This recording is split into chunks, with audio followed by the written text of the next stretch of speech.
जरा सोचो तुम एक फ्लाइट में चढ़ो और वो सीधा 1940 में पहुंच जाए। कुछ ऐसा ही होता है हमारी आज की कहानी में। कहानी की शुरुआत होती है एक सुहाने दिन से जब प्लेन IA-42 नाम की एक फ्लाइट डैलस शहर से लंदन जा रही थी। इसके पायलट्स थे विलियम और डैनियल। पहले तो सब कुछ ठीक था, पर अचानक कुछ देर बाद फ्लाइट की मशीन्स में थोड़ी गड़बड़ी शुरू हो गई। कैप्टन विलियम ने ग्राउंड कंट्रोल से बात करके मदद मांगी, पर उन्होंने बताया कि आसमान एकदम साफ है, इसीलिए उन्हें आराम से आगे बढ़ते रहना चाहिए। ये सुनकर पायलट्स ने चैन की सांस ली, मगर ये सिर्फ कुछ पलों के लिए ही था, क्योंकि अचानक से उन्हें बहुत बड़ा बवंडर अपनी ओर आता हुआ दिखाई दिया। जब उन्होंने ग्राउंड कंट्रोल से बात की तो उन्होंने कहा कि ये बवंडर 5 सेकंड पहले तक तो था ही नहीं। अब उनके पास इस बवंडर को पार करके आगे निकलने के अलावा और कोई चारा नहीं था। इसीलिए विलियम ने पैसेंजर्स से कहा कि प्लेन में जबरदस्त टर्बुलेंस होने वाली है, तो सभी अपनी अपनी कुर्सियों पर सीट बेल्ट अच्छे से बांध कर बैठ जाएं। जैसे ही उनका प्लेन बवंडर में घुसा तो प्लेन बहुत जोरों से हिलने लगा और अचानक चारों ओर से आसमान जगमगाने लगा।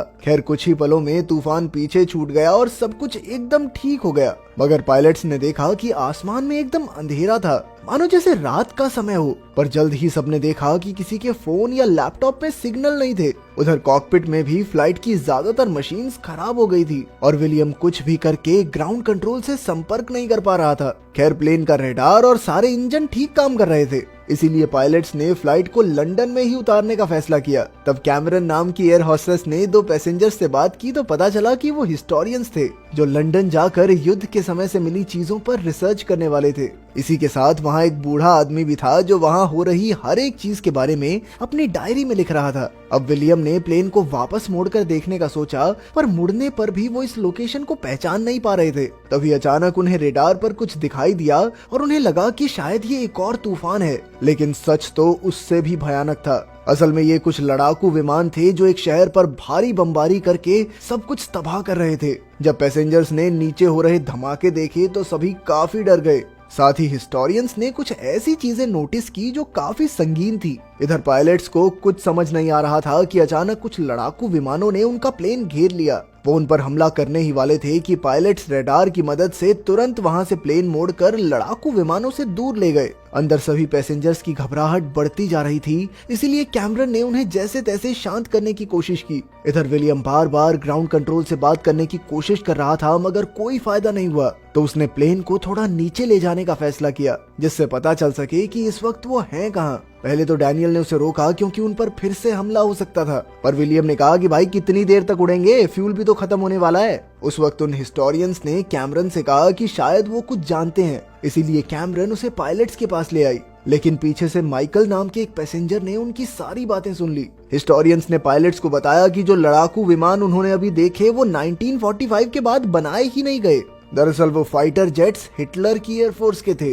पर विलियम को उनकी बात पर यकीन नहीं हुआ और वो उन्हें बाहर निकालने लगा। तब हिस्टोरियंस ने कहा कि 1940 में उनके प्लेन के सिग्नल काम नहीं करेंगे, तो विलियम को थोड़ा यकीन हुआ कि शायद ये सच कह रहे हैं। हिस्टोरियंस के मुताबिक अब उनका प्लेन साल 1940 में आ गया है और अब वो दूसरे विश्व युद्ध के समय में फंस चुके हैं। अगर वो यहाँ पर समय में किसी ग्लिच की वजह से आए हैं तो वैसा ही ग्लिच उन्हें वापस भी ले जा सकता है। उनके मुंह से टाइम ट्रैवल की बातें सुनकर विलियम को लगा कि वो पागल हो गए हैं, इसीलिए विलियम ने उन्हें अपनी सीट पर वापस भेज दिया और कहा कि भाई किसी को ये फालतू बातें मत बताइयो। माइकल भी तुरंत अपनी सीट पर चला गया और दोनों हिस्टोरियंस की बातें छुपकर सुनने लगा। वो अपनी किताबों और हिसाब किताब से सच का पता लगाने की कोशिश कर रहे थे। कुछ देर बाद पायलट्स रेडियो सिग्नल की तलाश में फिर से प्लेन को नीचे ले गए। खुशकिस्मती से इस बार वो सफल हुए और उनका संपर्क नाइजेल नाम के एक ब्रिटिश फौजी से हुआ। जब पायलट्स ने निजेल से बात की तो उसे लगा कि वो जासूस हैं, जो शायद उसके साथ मस्करी कर रहे हैं, क्योंकि उस समय की टेक्नोलॉजी से आसमान में इतनी ऊपर रेडियो सिग्नल पकड़ना नामुमकिन है। फिर जब विलियम ने उससे तारीख पूछी तो नाइजेल ने कहा कि आज 17 जून 1940 है, जिससे हिस्टोरियंस की बात सच साबित हो गई। अब वो नाइजेल को कैसे समझाते कि वो भविष्य से आए हैं, पर तभी हिस्टोरियंस ने वापस आकर नाइजेल से बात की। उन्होंने हिसाब लगाया कि वो इस वक्त उस जगह पर हैं जहां ब्रिटिश समुद्री जहाज लैनकास्ट्रिया डूबा था। ये सुनकर नाइजेल हैरान हो गया, क्योंकि वो जहाज अब तक डूबा ही नहीं था। खैर नाइजेल ने अपने अफसरों से जहाज की जानकारी लेने का फैसला किया और अगर जहाज डूबने की बात सच निकली तो वो फिर से कॉल करेगा। उधर माइकल को भी सच पता लग चुका था कि वो 1940 में आ गए हैं, तो अचानक वो सभी पैसेंजर्स को सच बताकर कहने लगा कि उन्हें मिलकर हिटलर को मार देना चाहिए। जिससे कि विश्व युद्ध समय से पहले खत्म हो जाएगा और बहुत सारे लोगों की जान भी बचेगी। ज्यादातर लोगों ने उसकी बात पर विश्वास नहीं किया, पर कुछ लोगों ने कहा कि उन्हें मिलकर कॉकपिट पर कब्जा कर लेना चाहिए। खुशकिस्मती से इस फ्लाइट में 2 अमेरिकन फौजी भी मौजूद थे, जिन्होंने सबसे कहा कि कॉकपिट पर कब्जा करना एक आतंकवादी हमला समझा जाएगा। इस पर दोनों गुटों में थोड़ी हाथापाई शुरू हो गई, पर जल्द ही फौजियों ने सबको पीट कर आराम से बैठा दिया। कुछ मिनटों बाद नाइजेल ने पायलट से संपर्क करके कहा कि लैंकास्ट्रिया जहाज वाली बात सच निकली और इस जानकारी की बदौलत वो काफी लोगों को जिंदा बचा पाए। अब नाइजेल उनके जहाज को लैंड करवाने में मदद करने को तैयार था, पर इसके लिए उसे उनकी सही लोकेशन का पता होना चाहिए। मगर सही लोकेशन तो पायलट्स तक को नहीं पता थी, इसीलिए उन्होंने अपने प्लेन की लाइट जला दी, जिससे ब्रिटिश फौजी उन्हें आसानी से देख सके।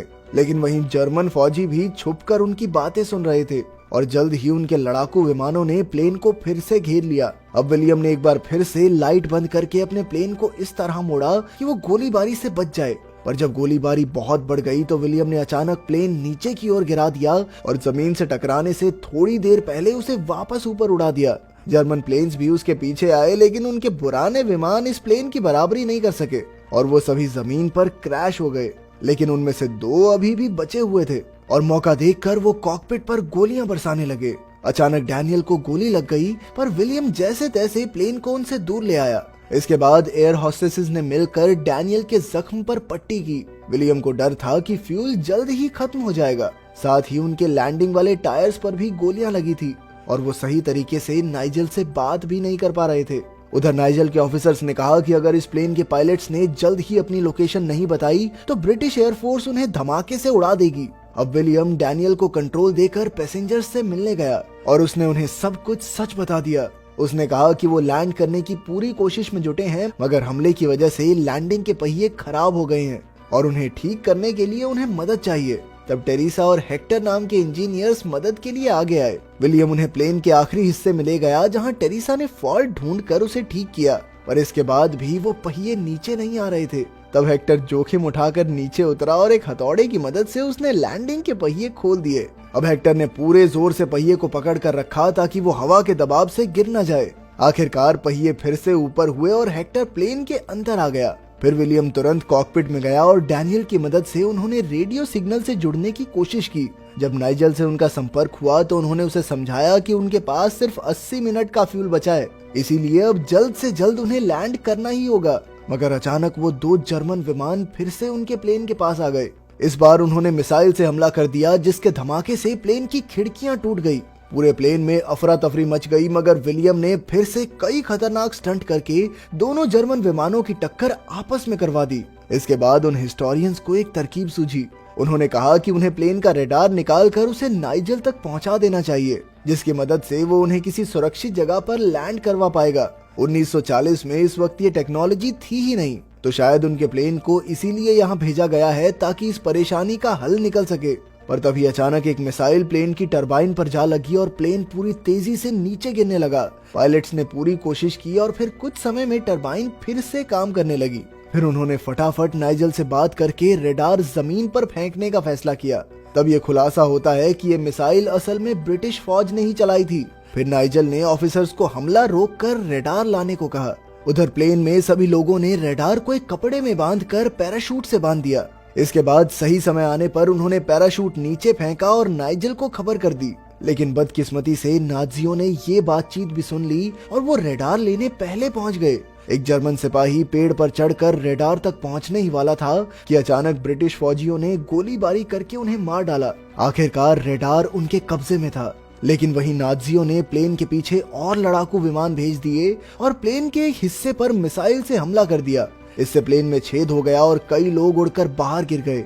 लेकिन एक बार फिर से विलियम ने जबरदस्त स्टंट करके प्लेन को जैसे तैसे बचा लिया। फिर नाइजेल ने उनसे संपर्क करके उन्हें रास्ता बताया, पर तभी नाजी विमान फिर से हमला करने आ गए। लेकिन इस बार कुछ ब्रिटिश विमानों ने आकर नाजियों का सामना किया। अचानक नाइजेल को रडार पर एक बड़ी परछाई दिखाई दी जो किसी विमान जैसी नहीं थी, और जब प्लेन उनकी दिशा में आगे बढ़ा तो पता चला कि ये बिल्कुल वैसा ही बवंडर था जो उन्हें इस दुनिया में लाया था। अब उनका फ्यूल भी एकदम खत्म होने की कगार पर था, तो विलियम ने रिस्क लिया और सीधा बवंडर में प्लेन घुसा दिया। उसने नाइजेल को अलविदा कहा और अचानक प्लेन बहुत जोरों से हिलने लगा। कुछ पलों बाद जब रोशनी हुई तो उन्होंने देखा कि आखिरकार वो प्रेजेंट में वापस लौट आए हैं। इस वक्त वो बर्लिन में उड़ रहे थे और जल्द ही वहाँ के ग्राउंड कंट्रोल ने उनके लिए रनवे को खाली कर दिया। फ्यूल खत्म होने के आखिरी पलों में पायलट्स ने प्लेन को लैंड कर ही दिया। आखिरकार घर लौटकर सभी पैसेंजर्स बेहद खुश थे। अंत में वहाँ सिर्फ वो बूढ़ा आदमी ही बचा था जो अब भी अपनी किताब में कुछ लिख रहा था। उसकी किताब में उसी रास्ते का नक्शा था जिससे वो वापस लौटे थे और किताब का नाम था radar system that saved Europe. जब उस बूढ़े आदमी ने किताब बंद की तो खुलासा हुआ कि असल में वही निजेल था जिसने 1940 में उनके प्लेन की मदद की थी।